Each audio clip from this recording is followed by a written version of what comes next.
तांगशाल हरकुथुगो 1 number सिमना कन्स्टिट्युएन्सीनि BJP नेता बिनु देबरमानि मालखुं सबाय सुक्रुब ख्लाइजाखा तंमुं सित्रा बरग्रगबाय साकनि नगगानावनो मालखुंगो कासाजाकरिनि बागैसे मुंसा देरालिया कक्थुमनि बिस्कांगो तामहिनि खुख्रेंखा खनावैनायनि नगबा न्यूजनि मांक्लिवो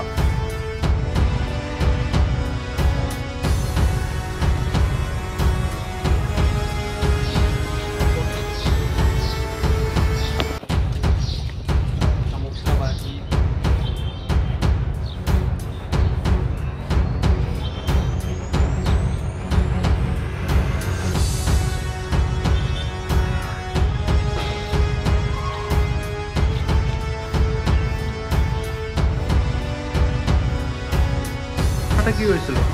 ঘটনাটা কালকে আমি কামুকসরা বাড়িতে একটা বিয়ে বাড়ি খেয়ে আসছিলাম তখন আনুমানিক 6:30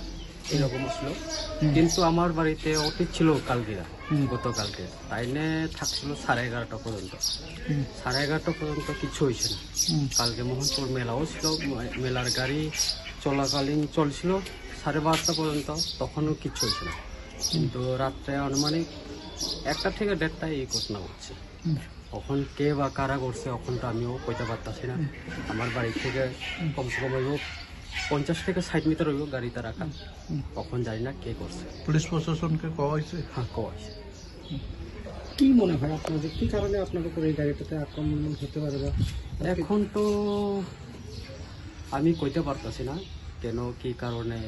মানুষ হইতে পারে এত 14 মাস ধরে আমি এখানে থাকতেছি এই বাজারে হাজামারা বাজারে 14 মাস পরেও কিছু হয়েছে না কিন্তু কালকে হঠাৎ করে কি হলো এটা আমি বলতে পারছি না আপনার কি কোনো আভাস ছিল যে এই ধরনের কোনো কিছু হতে পারে আপনি এখানে 14 মাস যাবতীয় বসবাস করছেন না কেন কি সবার সঙ্গে আমার কোনো দুর্ব্যবহার ছিল না সবার সঙ্গে আমি চলি দোকানদার সঙ্গেও সবাই সঙ্গে চলি যারা এখানে ব্যবসায়ী তার সঙ্গেও ভালো সম্পর্ক কিন্তু এরকম ঘটনা ঘটতে পারে আমিও নিজে জানি দলীয়ভাবে কোনো কিছু হতে পারে বলে মনে করছেন কি আপনি দলীয়ভাবে এখন কারে দোষতে পারে এখন তো যেমন আইপিএফটি তো আমার শরিক দল এবং ত্রিপুরা মোঠা তারাও তো আমার শরিক দল কিন্তু 1-1.5 বছর বা 2 বছর বিধানসভার আগে তো ঠিক আছে আমরা ছিলাম না তখন ঘটছিল একটা ঘটনা ঘটছিল আমার উপরে কিন্তু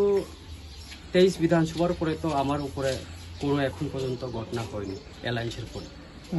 এই ঘটনাটা নিয়ে আপনারা কিভাবে দেখছেন দলীয়ভাবে আমি উপরে জানাবো আমাদের সভাপতি রাজ্য সভাপতিকে জানাবো এবং মুখ্যমন্ত্রীকেও জানাবো এই ব্যাপারটা কি নিয়ে